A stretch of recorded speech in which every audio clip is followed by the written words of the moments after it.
Boa noite, pessoal. Boa noite. Estamos aqui para mais uma sequência de lives. O assunto desta noite agora vamos falar sobre vias aéreas e o ortodontista.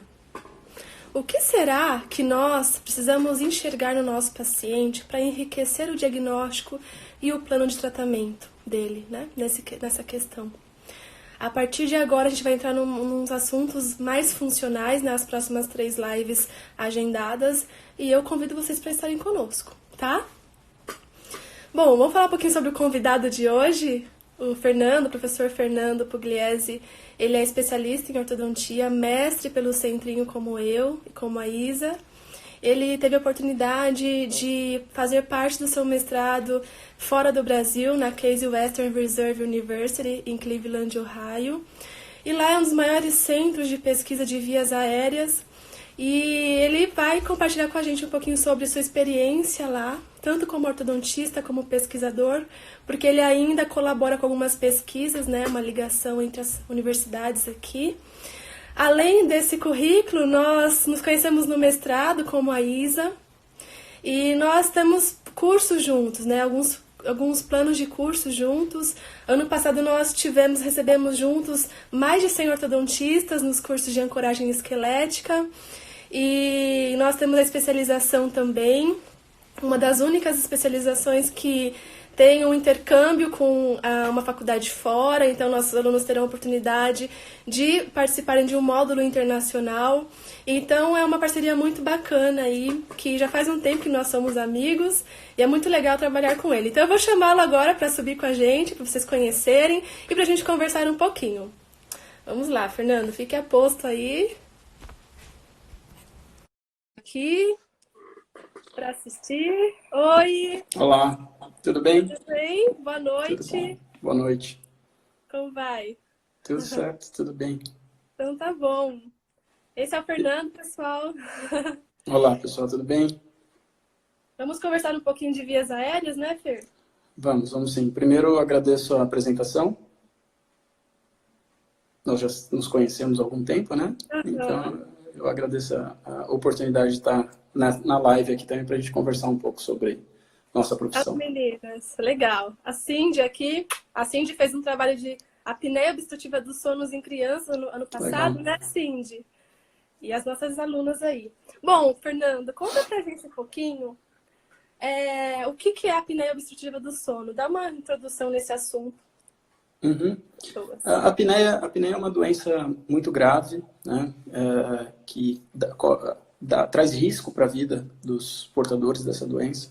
Isso é uma coisa muito importante porque muitas vezes é tratada como uma doença muito simples, mas ela pode levar à morte, né?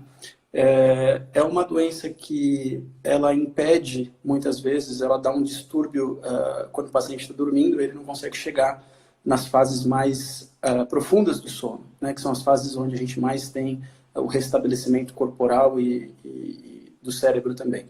Então, na verdade, há um impedimento da respiração por mais de 10 segundos, que é a apneia, né?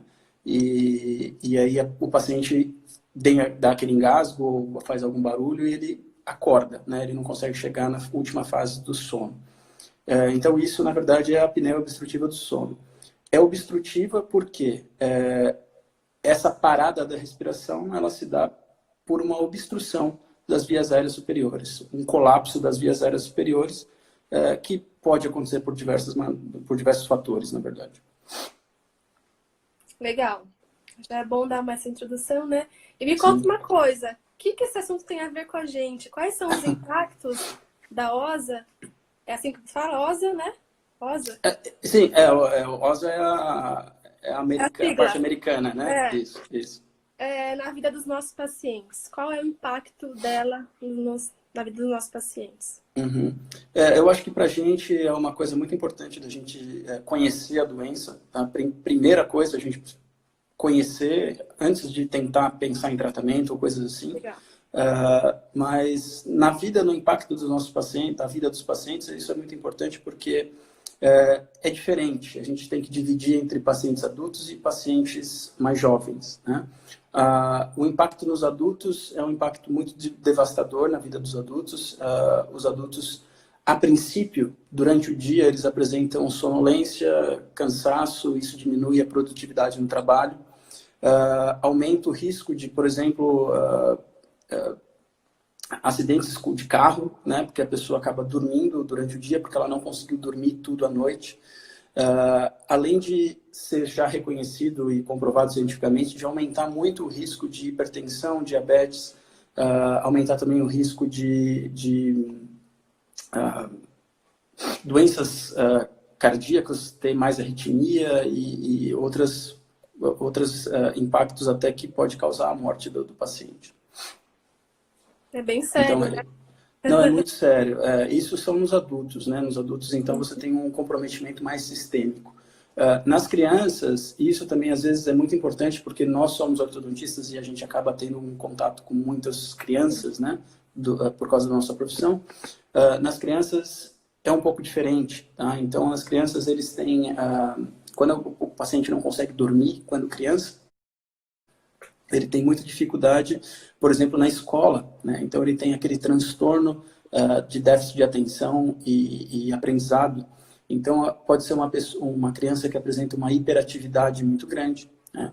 Pode ser uma criança que tenha dificuldade de aprender as coisas na escola, o que acaba, às vezes, até a criança sendo maltratada em casa pelos pais ou pelos colegas de escola, mas, na verdade, é porque ela não está conseguindo ter todas as fases do sono, onde que ela conseguiria ter toda a liberação de hormônios e aquela limpeza do cérebro e até tudo que a gente aprende durante o dia.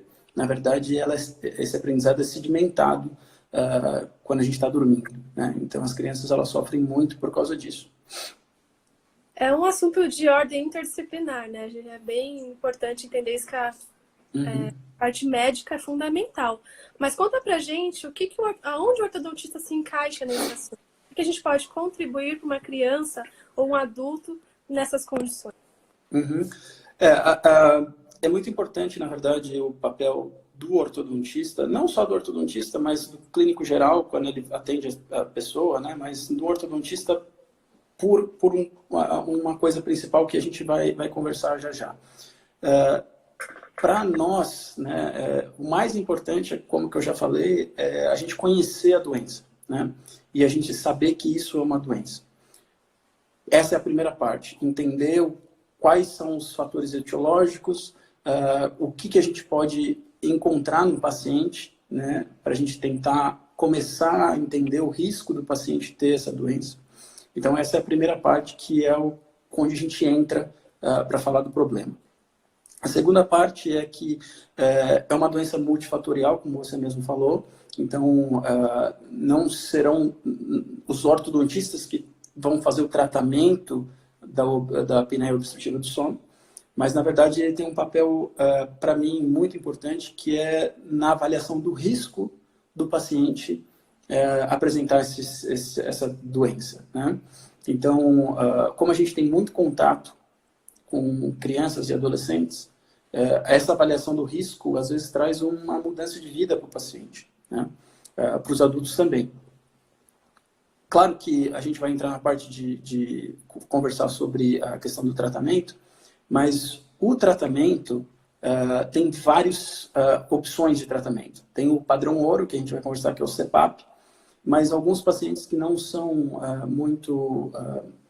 não conseguem se dar muito bem com o CPAP, eles podem ser indicados, referenciados para os ortodontistas, para a gente tentar fazer um outro tipo de tratamento, que é o tratamento com aparelhos intraorais, que faz um avanço mandibular, né? Então, aí entra mais a parte de tratamento do ortodontista. Mas aí a gente conversa. Mas o principal fator, a principal importância nossa é na avaliação do risco do paciente de ter ou não essa doença. Inclusive, no meu andar do meu prédio tem um otorrino. E esses dias a gente pegou o elevador junto, ele perguntou: você faz aquele aparelho de protração, né, para apneia? Aí eu falei, né, eu não faço isso. Aí acendeu a luz da importância também de talvez alguma coisa que a gente possa intervir num paciente já nesse quadro. Mas conta uma coisa, Fernando.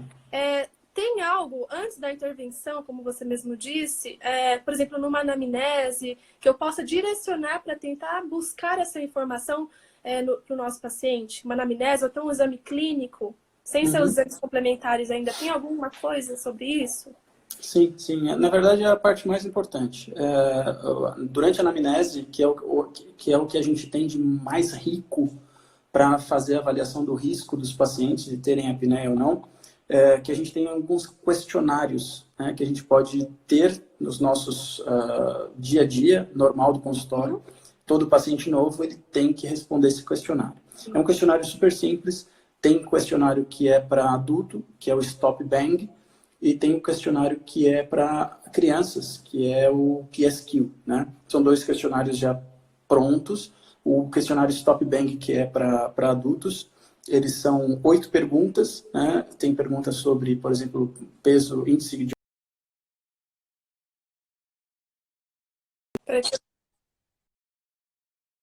8 perguntas. Putz. Tudo bem. Então, o paciente consegue responder 8 perguntas simples e a gente consegue fazer a avaliação do risco do paciente, né? Esse é o adulto. Para o paciente criança, a gente tem um questionário que é o PSQ. Infelizmente, não é igual ao paciente adulto. O Stop Bang, que é esse questionário para os adultos, ele já é validado para pacientes do Brasil, ele já foi feita essa validação. O PSQ, infelizmente, ainda não foi feita a validação. São algumas perguntas também, mas é uma página só, que o paciente responde em poucos minutos e não vai tomar nenhum tempo para ele. E aí a gente consegue fazer o quê? A avaliação do risco do paciente. Não é um método diagnóstico, tá? É só o método do paciente chegar e você, olha, você, por esse questionário, você caiu com um alto risco de ter uma doença como a apneia obstrutiva do sono. Eu vou te encaminhar para um profissional, para um médico, otorrino ou qualquer outro médico que esteja próximo dessa questão da medicina do sono, porque aí sim ele vai fazer a questão do diagnóstico, que o diagnóstico da apneia só é realizado por meio da polissonografia. Tá? Mas nós temos essas ferramentas muito potentes para a gente avaliar o risco do paciente. E esses questionários são disponibilizados já? Como que é o acesso do ortodontista clínico para esses questionários? Como que é isso? Tá. O questionário para o adulto, que é o Stop Bang, ele é facilmente encontrado na internet. Ele é de uma faculdade, se não me engano, canadense. Então, você consegue acessar. Depois você pode até colocar o link no seu Instagram. E, na verdade, como ele já foi validado para os pacientes brasileiros, no próprio site tem até a opção do questionário já em português.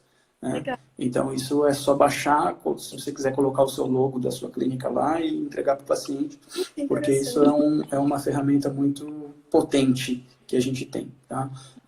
No caso do PSQ, que é o questionário que geralmente eu uso para as crianças, ele ainda não foi validado aqui no Brasil. Na verdade, a gente está com esse projeto ainda, a gente já está desenvolvendo esse projeto de validação. Eu, a professora Daniela Garibe de Bauru e a aluna de mestrado do Centrinho, Patrícia Jost. Então, acredito que nos próximos 1 ano ou 2 anos a gente já tenha validação e já tenha tudo até em português, né? Mas hoje o PSQ é só em inglês, então você tem que entrar lá, fazer toda a tradução e passar para o seu paciente. Mas mesmo ainda não validado, é uma ótima ferramenta que você pode colocar para os seus pacientes. Já dá para pegar e traduzir. Exato, você faz a tradução no seu consultório, mas ainda assim não é uma validação para nossos pacientes brasileiros, né? Geralmente muda muito pouco, mas enfim, é bom ter a ferramenta validada. A respeito do exame clínico, depois desses questionários, que para mim são os mais importantes que a gente consegue falar hoje, você tem algumas avaliações clínicas, né? Então você também tem uma sequência, você tem uma classificação do tamanho das amígdalas, quando você consegue observar, então quanto maior as amígdalas, mais espaço elas estão tomando ali, você também já coloca esse paciente num risco um pouco maior de apresentar alguma dificuldade respiratória durante o sono. Tem uma outra classificação, que é a classificação de Mallampati, que é também uma outra classificação onde você vê a distância da úvula do palato para o dorso da língua. Então, são classificações muito importantes que você consegue trazer para o seu paciente algum risco logo no começo, antes de começar qualquer tratamento ortodôntico. Muito legal. Minha irmã é otorrino, né? E eu converso com ela um pouco sobre esse assunto, que eu gosto muito. E, assim, ela fala que quando o paciente chega nesse nível, ele já tem algumas outras sequelas, consequências sistêmicas. Sim. E aí eu vejo que nós, ortodontistas, a gente entra muito na questão da prevenção, ou até de enxergar isso antes de acarretar tantos problemas para um paciente. Então, a questão na criança, no adolescente, ela é fundamental. Né? E não é muito falado isso, né? A importância disso para a gente. Na verdade, eu acho que essa questão da prevenção, ela é muito importante quando a gente está falando de crianças, né? Porque a gente sabe que elas ainda, nós como ortodontistas, que aí entra realmente a nossa especialidade, que a gente sabe o que acontece com o crescimento craniofacial, né? O desenvolvimento craniofacial. E a gente sabe daquela, né, das teorias de crescimento, principalmente aquela teoria da matriz funcional, que a respiração pelo nariz e uma boa respiração, ela é uma matriz funcional do crescimento do terço médio facial, né? Então, isso é até uma prevenção, às vezes, de você classificar o paciente de um alto risco, é uma prevenção de que você está fazendo para controlar até um bom crescimento e desenvolvimento craniofacial do paciente, né? Então, para as crianças, isso é fantástico, como prevenção, né? Para os adultos, realmente, só para você ter ideia, 75% dos pacientes com a doença, com a apneia obstrutiva do sono, eles não são diagnosticados ainda, né? Então, muitos pacientes que a gente recebe, que preenche o questionário lá na anamnese, e você olha, esse paciente possivelmente vai ter um risco grande de apresentar a apneia obstrutiva do sono, às vezes ele ainda nem foi diagnosticado. Então, vai partir do dentista que atendeu o paciente primeiro, que vai encaminhar depois para o médico, que vai partir para a polissonografia e para o diagnóstico final, né? Então, o paciente, às vezes, ele se beneficia muito só do dentista ou do ortodontista ter tido essa preocupação inicial. Muito bom, muito bom. Me conta uma coisa também. Ok, eu avaliei, tenho a minha anamnese, verifiquei clinicamente que o paciente tem um potencial para desenvolver ou ter a apneia obstrutiva do sono. Eu posso pedir algum exame complementar para me ajudar nesse diagnóstico ou eu já encaminho para algum outro profissional? Qual que é a conduta? Eu vou falar aqui como um ortodontista, certo? É diferente do clínico geral. O ortodontista, o paciente, na verdade, ele te procurou por causa do tratamento ortodôntico que ele quer fazer, né?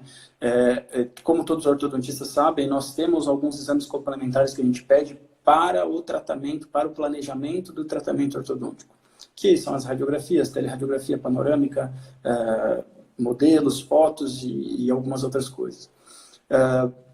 Se o paciente for diagnosticado, não diagnosticado, mas for calculado o risco dele como um risco alto, naquele sua anamnese que você fez com os questionários, você não vai pedir nenhum exame complementar para avaliar.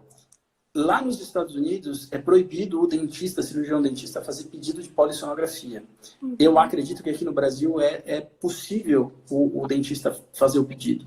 Eu só acho muito difícil o dentista conseguir entender depois disso e fazer o diagnóstico ele mesmo, né?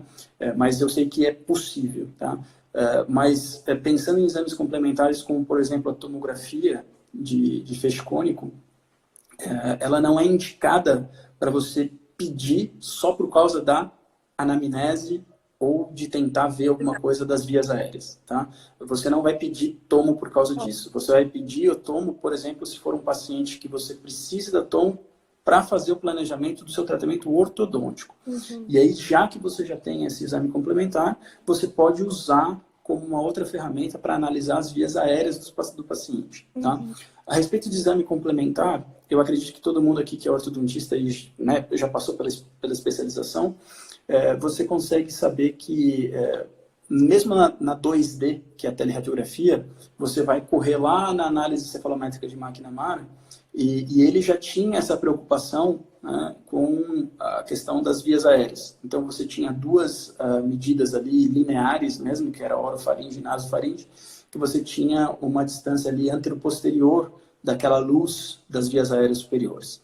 Mas como a gente sabe, como a limitação do 2D, você não tem a outra visão que é a 3D, é difícil você conseguir fazer alguma previsão só com 2D. Se você tem a tomografia a seu dispor, aí muda a coisa. Por quê? A tomografia, como é uma coisa 3D, você consegue até calcular o volume total daquele espaço que você quer saber.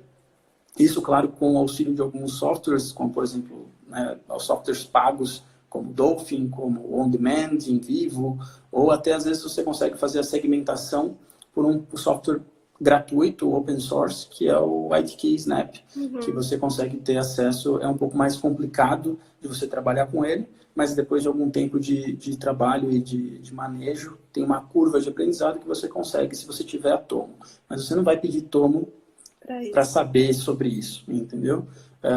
Existe até uma discussão a respeito da tomografia hoje em dia. Eu vejo alguns profissionais pedindo tomo, falando, a gente só consegue fazer isso com tomo, planejamento ortodôntico ou não, então 100% dos pacientes vão ser pedido tomo. Eu não acredito muito nisso, tá?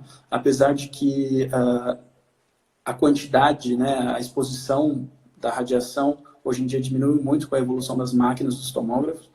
Então, tem alguns estudos muito importantes, até na American Journal, mostrando que, às vezes, uma tomografia de cabeça toda, dependendo do setting da máquina, da configuração da máquina, pode ser uma dose de radiação abaixo do que a combinação panorâmica e teleradiografia. Mas, enfim, como isso ainda não é amplamente divulgado, a gente não pode sair por aí pedindo tomografia para todo mundo, né? Tem algumas coisas que eu gostaria também de comentar sobre a tomografia, que são o seguinte: a gente usa muito tomografia para os estudos sobre as vias aéreas, sobre estudos científicos, né? Então, a gente tem alguns estudos científicos onde a gente faz um T1, que é antes do tratamento, a gente faz o tratamento e depois tem uma outra tomografia em T2. E a gente faz essa comparação do volume da via aérea, se mudou lá da frente para trás, né? A gente até estou participando de alguns, e existe uma coisa que a gente precisa tomar muito cuidado em relação a isso, quando a gente lê os artigos, porque é o seguinte: tem duas coisas. A tomografia tem algumas limitações. A primeira limitação dela é que ela é um exame estático, né? E a gente sabe que a respiração não é estática. Então, dependendo do ciclo respiratório que o paciente está ali na hora da tomada da tomografia, você pode ter uma situação da luz da via aérea diferente de se ele tivesse tomado 2 segundos depois, entendeu? Então, isso é uma das primeiras limitações. A segunda limitação é que nossos pacientes, normalmente, eles são tomados em posição de pé, né? E, normalmente, a apneia obstrutiva do sono, ela acontece quando o paciente está em decúbito, né? Então, ela está deitado.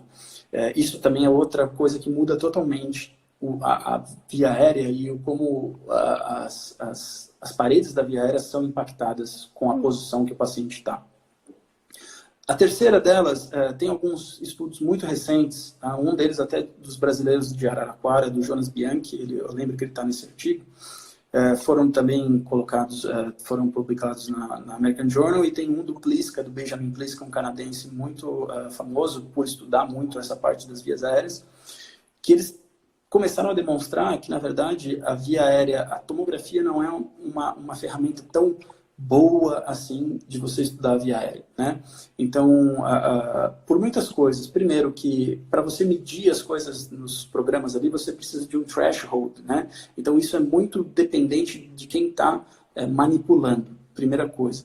A segunda coisa é que o trabalho do Jonas, ele mostrou que as tomadas radiográficas, né, tomográficas dos mesmos pacientes em um curto espaço de tempo, e ele foi depois, sem nenhuma intervenção, tirou uma tomografia hoje, tirou uma tomografia amanhã, e fizeram as contas e não batia nem os volumes entre elas, e era do mesmo pessoa, só de outro dia, né?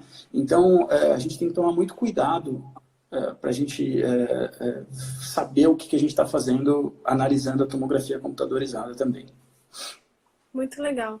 Porque a gente realmente vê muito trabalho, você elucidou bem essa questão agora das tomos das vias aéreas, né? Então, me fala uma coisa também. Também tem uma outra coisa, Thalita, desculpa.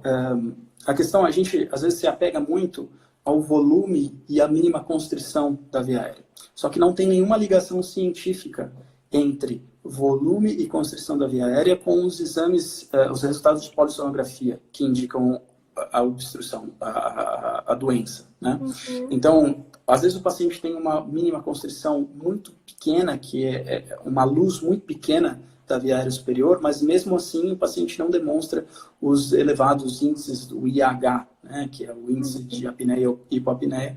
Então, a gente sabe que é importante, claro, ter uma luz maior da via aérea, mas não é isso que vai definir. O que determina, na verdade, o colapamento ou o colapso da via aérea é o tônus muscular, certo?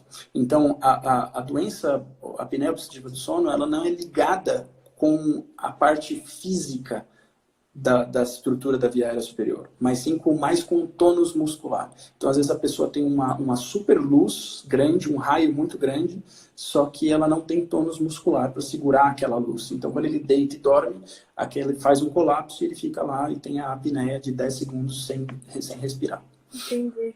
Então, o exame ideal para a gente avaliar isso, na verdade, não nós, os médicos, é a polissonografia. A polissonografia é a única maneira de fazer o diagnóstico hoje reconhecida por todos os profissionais. Bom. E tem alguma relação com disfagia? Você sabe essa informação? Não sei te falar. Todas essas informações que eu estou te trazendo foi o seguinte: na verdade, a nossa classe, como ortodontistas, ela nunca teve um guia ou, por exemplo, os mandamentos do que a gente pode fazer, o que é essa doença e como a gente tem que encarar. Desde 2017, o AAO, American Association of Orthodontics dos Estados Unidos, eles juntaram todos os maiores especialistas no assunto, não só ortodontistas como médicos, e começaram um task force, que é um grupo que se debatia sobre isso. Em janeiro de 2019, do ano passado, teve um congresso que tinha mais de 1.000 pessoas, onde eles definiram que está publicado isso no American Journal e é aberto esse artigo, tá? Não é nem um artigo, na verdade eles chamam de white paper sobre a apneia obstrutiva do sono. É de junho ou julho de 2019 que foi publicado. Esse paper, que é um guia, na verdade, para os ortodontistas, foi o primeiro guia escrito para ortodontistas para saber o que fazer e como encarar essa doença, né? Então, são profissionais como James McNamara, o Mark Hans, o Rolf Behrens, o Martin Palomo, o Benjamin Pliska. Então, são todos esses profissionais que são os mais, né, que têm estudos na área, que eles escreveram esse paper e está disponível para ver. Lá nesse paper não tem nenhuma relação com disfagia, então por isso que eu não sei te falar. Depois você disponibiliza para a gente esses artigos, essas referências aí para o pessoal. Claro. Sim, né? sim. Me conta uma coisa então também. Existe diferença no papel do ortodontista no tratamento de adulto e criança? Sim, muito. Eu acho que essa é a grande diferença entre adulto e criança, é o seguinte. O adulto, né, como a gente sabe, ele já está definido a estrutura crâniofacial dele, né? Ele não tem mais o crescimento. Então, quando o paciente adulto chega e ele já chega com o diagnóstico vindo de um médico, ou você faz o risk assessment dele, né? Você tenta avaliar o risco que ele tem de apneia, e ele tem um risco, ele foi diagnosticado, ok. Padrão ouro, gold standard, CPAP, né? Você não vai falar, isso é um erro grande, se você quiser pular etapas, eu tenho um aparelhinho mágico aqui que eu vou colocar para sua boca e tal. Primeira coisa é CPAP, que é a indução do ar, né? A pressão positiva. 90% de sucesso dos tratamentos com CPAP. Mas, infelizmente, algumas pessoas não conseguem usar o CPAP por causa de não conseguem se adaptar, não conseguem dormir e algumas outras coisas. Aí sim tem as alternativas do CPAP, depois do padrão ouro. E uma das alternativas do CPAP é o avanço mandibular. Então você coloca um aparelho intraoral que você tem o avanço da mandíbula, mesmo quando o paciente é adulto. Quando a gente faz esse avanço da mandíbula, normalmente ele aumenta ali aquela área, né? Você aumenta a passagem do fluxo do ar das vias aéreas e o paciente geralmente tem uma melhora. 65% relatado em média na literatura de taxa de sucesso com o uso dos aparelhos intraorais. Só que tem uma coisa que a gente precisa tomar muito cuidado, tá? Sobre isso. Quando a gente faz o uso desses aparelhos de avanço mandibular para esses pacientes, eles precisam estar muito cientes de que esses aparelhos eles causam alteração da oclusão ao longo do tempo, certo? Então é como se fosse qualquer outro aparelho que a gente usa, você sabe muito bem, propulsores mandibulares, a gente vai ter inclinação de incisivo inferior, a gente vai ter mudança do padrão da classificação de Engel entre a arcada superior e inferior. Então, o paciente precisa estar ciente disso a longo prazo. Ele vai ter alguns ganhos, mas os malefícios, os efeitos colaterais do uso desses aparelhos a longo prazo, eles podem ser vistos na oclusão. Tem alguns outros aparelhos também que podem ser usados, são estabilizadores de língua, que o paciente segura a língua lá para frente, aumentando também a passagem de ar na região posterior das vias aéreas superiores. Então, o ortodontista ele pode intervir nessa hora, depois que ele foi indicado para o ortodontista. O otorrino, né, ele falou assim, olha, o paciente não está se dando bem com a parte do CPAP, eu vou encaminhar para você fazer a tentativa dos usos dos aparelhos intraorais. Tem vários. O que eu mais tive proximidade foi o DreamTap, que é um aparelho que era facilmente encontrado lá nos Estados Unidos, mas qualquer aparelho de avanço mandibular vai ajudar. Tá? Outra alternativa, mas é uma alternativa um pouco mais invasiva, tá? São quando os pacientes precisam de cirurgia de avanço bimaxilar, uma cirurgia ortognática. Tá? Esses pacientes, geralmente, é a última opção do paciente, tá? E normalmente é aquele paciente que já precisaria de uma cirurgia ortognática por deficiências esqueléticas, tá? Então, você não vai pegar um paciente que já é biprotruso e vai fazer mais protrusão bimaxilar no paciente por causa disso. Mas tem um resultado muito, muito bom, de 86% de sucesso, os resultados dos pacientes que passam por essa cirurgia. Mesmo assim, tem 14%, que eu acredito que é um número alto, de pacientes que passam pela cirurgia de avanço bimaxilar e mesmo assim não têm respostas boas de diminuição do índice de apneia e hipopneia. Por quê? Porque, como eu falei, não é uma doença muito relacionada à forma da via aérea, mas sim com a tônus muscular. Tá? Em relação à parte de, por exemplo, você falou de avanço, né? Existe alguma relação com uma oclusão, com a possibilidade ou a potencialidade de desenvolver uma apneia obstrutiva do sono? Tem essa informação? Sim. Isso que eu comentei era o tratamento para adultos, né? Então, agora nessa pergunta, a gente entra no tratamento para crianças. Quando a criança apresenta risco... Então, pera só um minutinho. Vamos responder aqui as perguntas, que é sobre esse aparelho que você falou. A Camila está perguntando se esse aparelho você indica para pacientes classe 3. Pode ser também.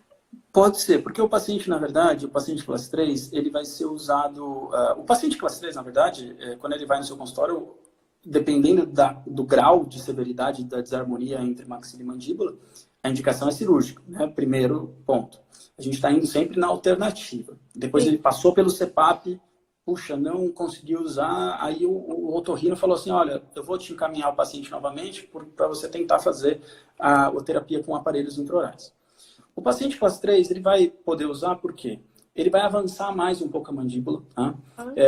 E é noturno esse uso, tá? Mas o paciente tem que tá sabendo, e isso, na verdade, pelo menos lá nos Estados Unidos, é assinar com a papelada, né, do consentimento, né? Porque ele tem que saber que a médio e longo prazo a oclusão dele vai piorar, na verdade, né? Então, principalmente classe 3, os incisivos dele vão vestibularizar ainda mais. Então, assim, é uma alternativa que responde 65% de boa forma, mas o paciente tem que ter ciência que tem um efeito colateral da oclusão. Tá? Então, assim, pode usar, mas o paciente tem que saber que o longo prazo é complicado. Tanto em criança como adulto, tá? O fator etiológico é a obesidade. Né? Então, por exemplo, em crianças, tem uma prevalência de 1 a 4% normalmente, que é o que é relatado em literatura, mas em crianças com obesidade pula para 50%. né?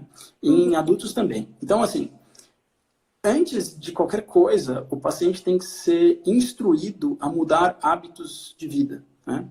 Praticar exercício, evitar fazer um bom sono, né? Uma boa rotina de sono. Não ter televisão no quarto, evitar mexer em aparelhos eletrônicos antes do sono, você conseguir comer bem, né? Conseguir ter um hábito alimentar bom, você conseguir perder peso. Por quê?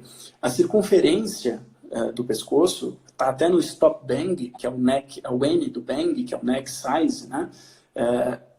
Ele é muito importante. Então, se o paciente tem, né, obesidade, todo aquele tecido em volta das vias aéreas vai favorecer com o colapso das vias aéreas quando a gente estiver dormindo.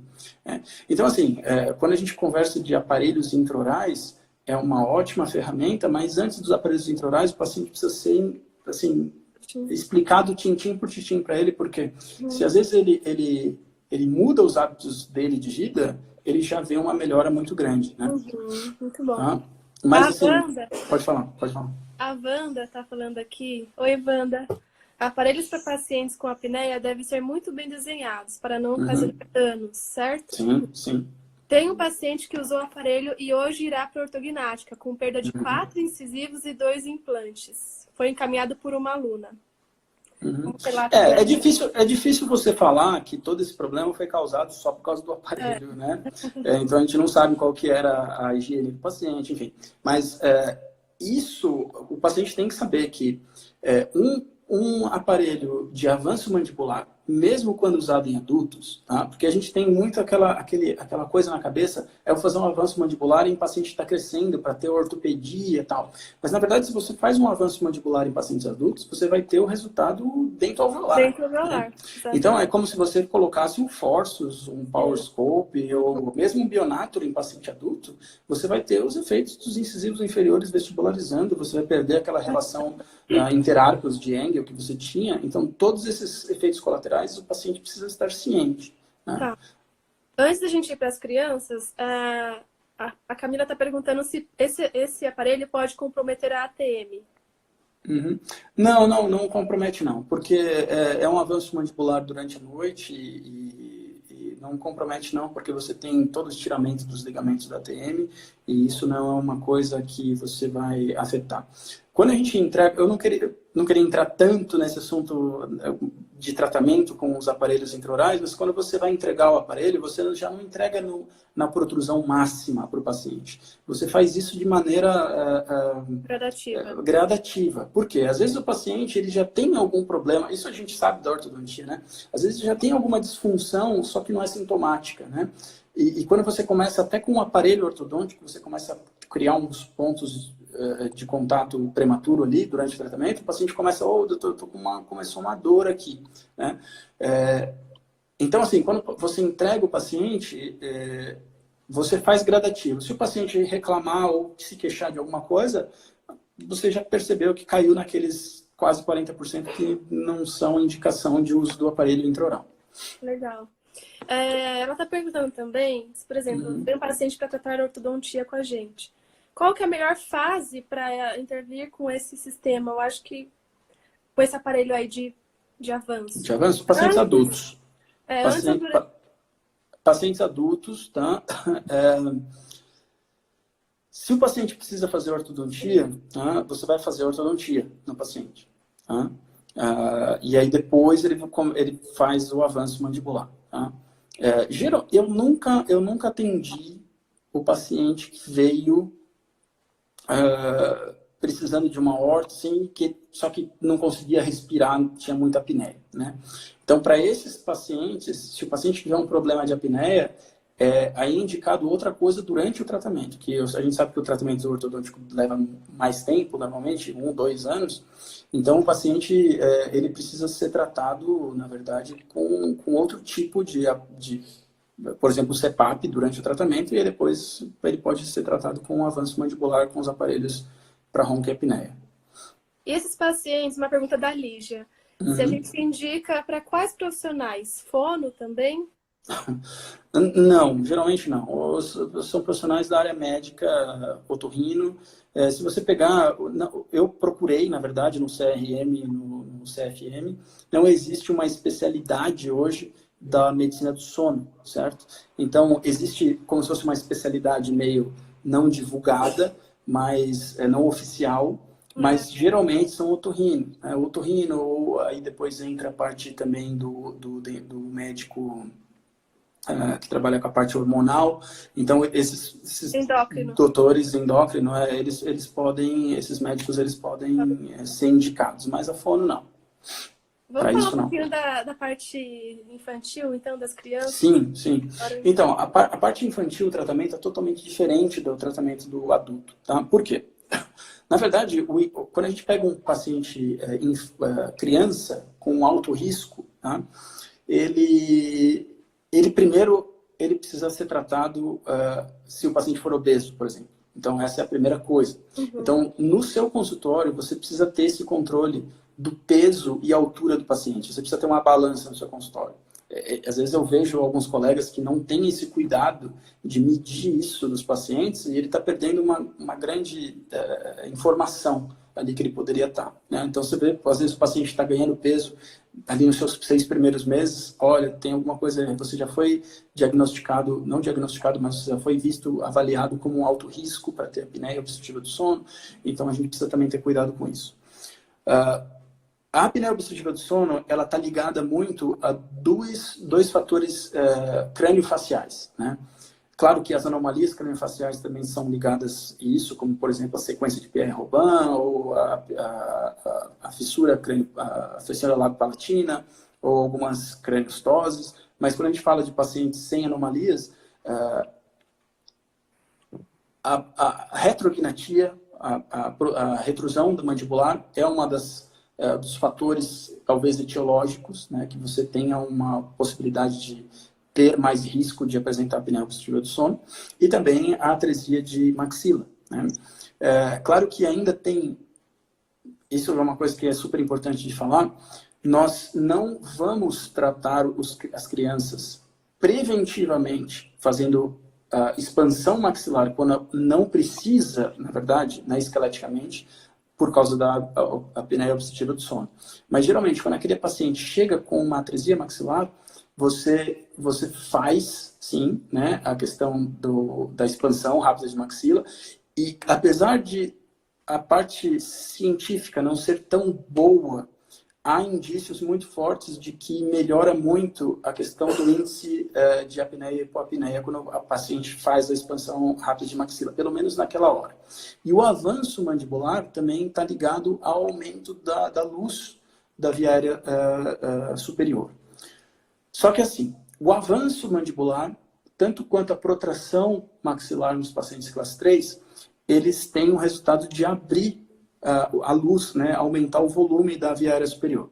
Só que, geralmente, isso não é tanto a longo prazo. A longo prazo é mais a nasofaringe. Né? A orofaringe, ela aumenta naquele momento, primeiro momento que você fez a mecânica, mas depois ela dá uma diminuída, você perde muito daquele aumento. Então, nos pacientes infantis, as crianças, você vai tratar o que o paciente chegou. Então, se o paciente chegou para você e você diagnosticar lá que ele tem uma retrusão mandibular ou uma atresia de maxila, você vai tratar. Tem que tomar muito cuidado que não é indicado você fazer sobretratamento, que o paciente às vezes não indica, a parte esquelética do paciente não indica fazer uma expansão, por exemplo, só para melhorar a apneia obstrutiva do sono. Né? Aí é outra coisa. Criança também pode usar CPAP, só que é outro protocolo, né? Por exemplo. Tá. A Alessandra está perguntando se o ronco apenas pode evoluir para uma apneia. Na verdade, não tem muito... Assim, tem ligação. Então, o ronco em criança é um dos principais fatores para você ligar o alerta. Não é normal criança roncar, certo? Então, o ronco é um alerta de risco para a apneia obstrutiva do sono. Mas são eventos diferentes. Tá? O ronco é um barulho por uma pequena diminuição na luz, mas a apneia é o evento onde o paciente fica de 10 ou mais segundos sem respirar, por colabamento da via aérea superior. Então, o ronco, assim, ele indica um risco, tá? Mas eles são eventos separados. Tá? Não é que o ronco, ele começou roncando e depois vai para ter apneia. Não. Às vezes o paciente ronca e ele já tem apneia. São duas coisas separadas. Mas o ronco é muito importante para indicar o risco, principalmente para criança. Legal. Às vezes a mãe chega, né, fala assim, ele ronca demais, já está lá em cima o risco, então eu vou fazer um encaminhamento para um profissional e tudo isso. E nem sempre tem relação com a má oclusão de uma criança. Por exemplo, toda criança que tem uma atresia de maxila ou que precisa de uma junção, tem alguma relação com isso? Não provado cientificamente. Tá? Você, quando pega algumas maloclusões, por exemplo, como a classe 2 por retrusão mandibular, é um alerta, mas cientificamente não tem nenhuma ligação de que essa maloclusão causa a apneia obstrutiva do sono. Tá? Não tem essa ligação. Tá? Isso não existe. A Vanna está falando que ela tem uma fono na equipe dela, que auxilia bastante, porque ela trabalha o tônus muscular. Você acha que pode melhorando a respiração? O que você acha sobre isso? Olha, eu acredito que a fono, ela ajuda muito num sentido da respiração. Às vezes o paciente, ele nem tem a obstrução pelo nariz, né? E independente da permeabilidade do nariz para respirar, o paciente continua respirando pela boca. Por quê? Porque a gente economiza energia ATP respirando pela boca, né? Então, nessa reeducação para o paciente respirar pelo nariz, acredito que a fono trabalha perfeitamente. O problema de tônus muscular de dentro da orofaringe, isso é uma coisa mais difícil de trabalhar. Principalmente quando o paciente vai ficando mais velho, né? Então, quando o paciente vai ficando mais velho, isso a gente vê em todo o nosso corpo, a gente vai perdendo tônus muscular, né? Então, o envelhecimento do paciente também é uma das coisas que mostram que o trabalho, né, do tônus muscular dessas regiões internas, eles são mais difíceis. Mas isso tudo vai depender da sua experiência com o profissional que você está trabalhando do lado, né? Se o paciente está respondendo melhor com o trabalho da fono, poxa, melhor coisa que você pode fazer. Uma colega perguntou para você repetir de novo o nome do questionário. Stop Bang. Stop Bang. STOPBANG. Stop Bang é um questionário para adultos. Tá? E o PSQ, que é PSQ, é o questionário para crianças. Tá? O Stop Bang já está validado para o brasileiro, o PSQ ainda não. Tá. A Grazi está perguntando, oi Grazi, o bruxismo em crianças pode ter relação com as vias aéreas comprometidas também? Não tem uma ligação cientificamente comprovada. Tem uma ligação do seguinte do bruxismo, o que parece ser que o paciente não consegue descansar, né? Então o paciente, ou o paciente passa por um nervoso muito grande emocional, ou o paciente tem o uso de muita elemento de celular ou videogame. Então, pelo que tem descrito na literatura, é assim, mas não tem nenhuma ligação direta com a apneia obstrutiva do sono. A apneia obstrutiva do sono é o colabamento das vias aéreas superiores. É isso. Né? Tá. E me conta uma coisa, existem alguns mitos sobre o papel do ortodontista no tratamento, na abordagem da apneia obstrutiva do sono? Existe muito. Foi até engraçado porque nesse encontro que teve do AAO, em janeiro do ano passado, tiveram alguns ortodontistas que foram lá e, por exemplo, teve um que foi muito radical, falou assim, quando você coloca o AEB, né, a força extrabucal, você está levando o paciente à morte, porque você está induzindo o paciente a ter diminuindo a luz da via aérea, você está induzindo o paciente até a apneia obstrutiva do sono. Infelizmente, não é isso que acontece, né? Felizmente, na verdade, não é isso que acontece. Infelizmente, por ele achar isso. Isso também é um dos mitos de que o tratamento ortodôntico pode causar ou piorar uma situação de apneia obstrutiva do sono, né? Isso não é verdade, na verdade. Primeiro, o AEB, né? O AEB é do primeiro mito, porque a ideia é, quando eu faço avanço mandibular ou avanço maxilar, eu melhoro a situação da passagem de ar. Então, quando eu uso o AEB, eu pioro. Né? Mas, na verdade, quando a gente usa o AEB, não é como se fosse uma gaveta que a gente pega a maxila e coloca lá para trás. Né? A gente só, por causa, como a maxila tem um crescimento sutural, então intramembranoso, quando a gente coloca pressão contra as suturas, como é um crescimento intramembranoso, ele responde negativamente com pressão. Então, ele só para de crescer. A gente não coloca a maxila de volta para frente, para dentro do rosto do paciente. Né? Então, não tem ligação nenhuma com diminuição de luz da via aérea superior e uso do AEB. Primeira coisa que é super importante a gente tirar esse mito da nossa frente. O segundo mito é a questão do movimento sagital dos incisivos. Tá? Por exemplo, 4 extrações, eu vou diminuir o espaço para a língua vai lá para trás e aí eu vou causar a apneia obstrutiva do sono. Isso foi muito estudado já, mas ainda continua sendo. Eu tive contato muito grande com 2 profissionais, primeiro com o Martin Palomo, que ele fez um estudo há alguns anos atrás, se não me engano foi em 2003, e depois a Neda Stefanovic, que vai ser a professora que vai ser convidada da nossa turma de especialização. Eles fizeram estudos preliminares mostrando que não tinha ligação nenhuma com a extração, retração dos dentes anteriores e a apneia obstrutiva do sono.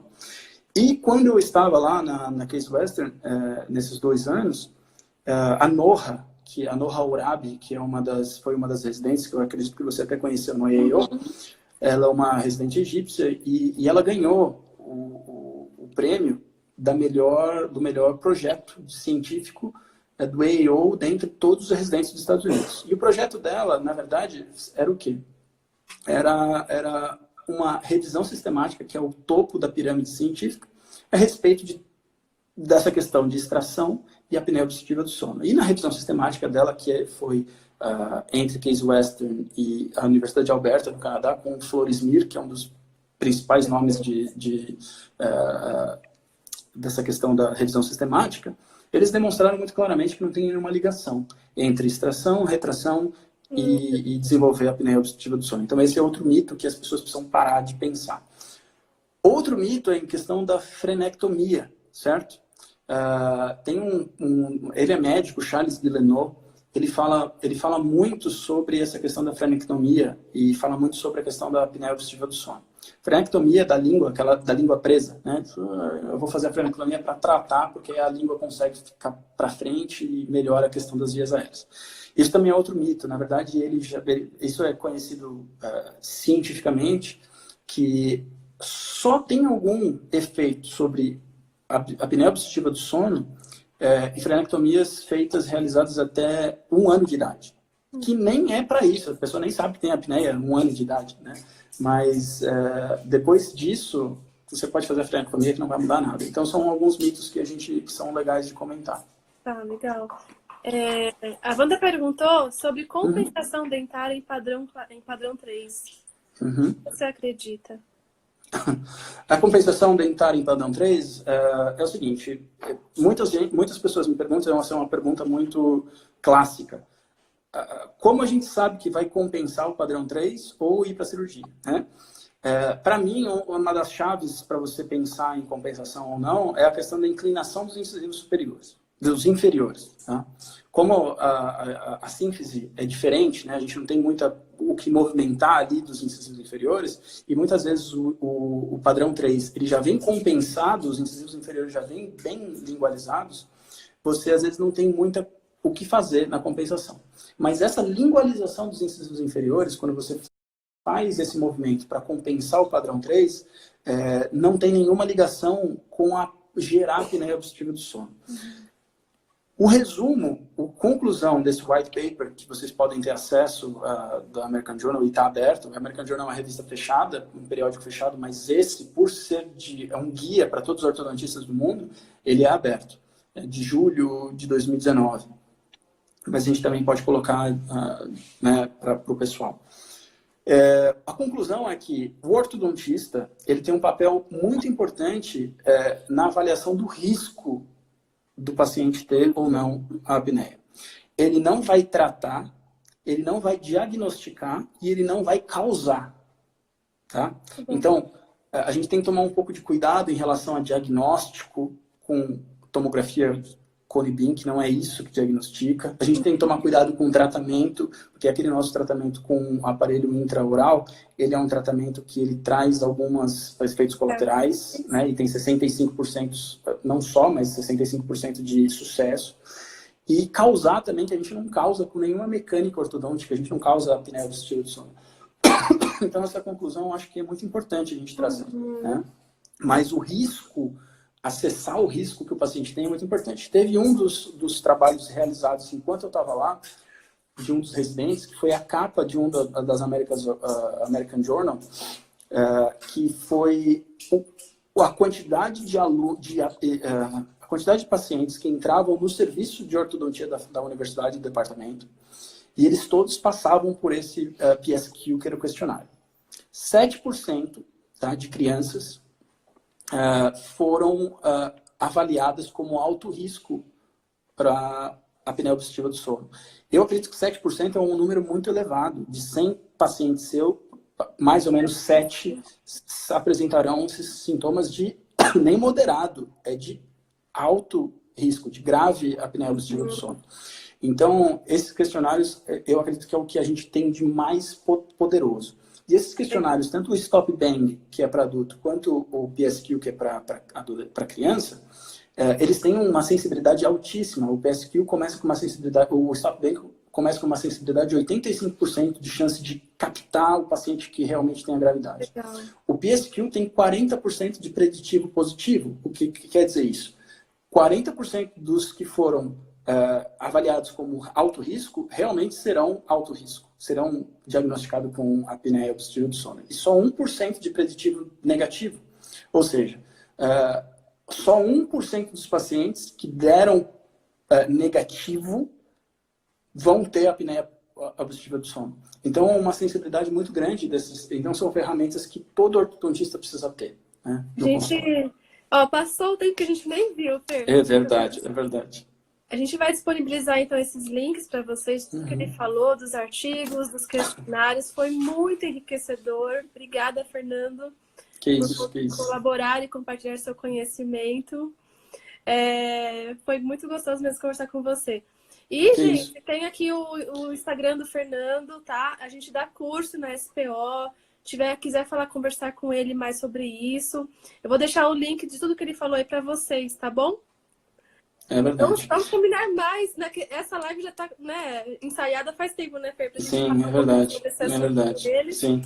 E teremos outros, com certeza. Agora, sim, pode falar. Pode falar. Não, para terminar aí, que tem uns 2 minutinhos, fala. Tá.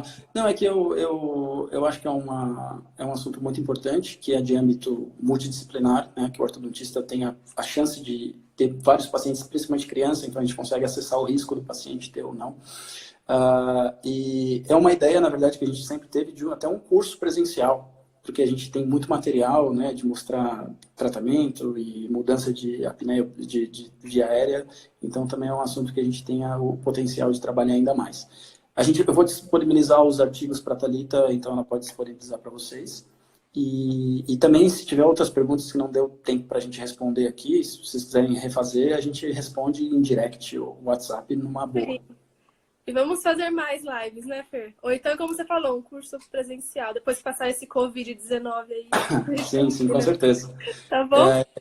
Obrigado pelo convite. O nosso trabalho é um sucesso, né? Então, que continue sendo. Muito bom. Obrigada, viu? Que isso, vou terminar de falar com eles e até mais. Obrigadão. Até mais. Boa noite, gente. Boa noite. Se cuidem. Fiquem em casa. Tchau. Pessoal, amanhã, então, a gente continua.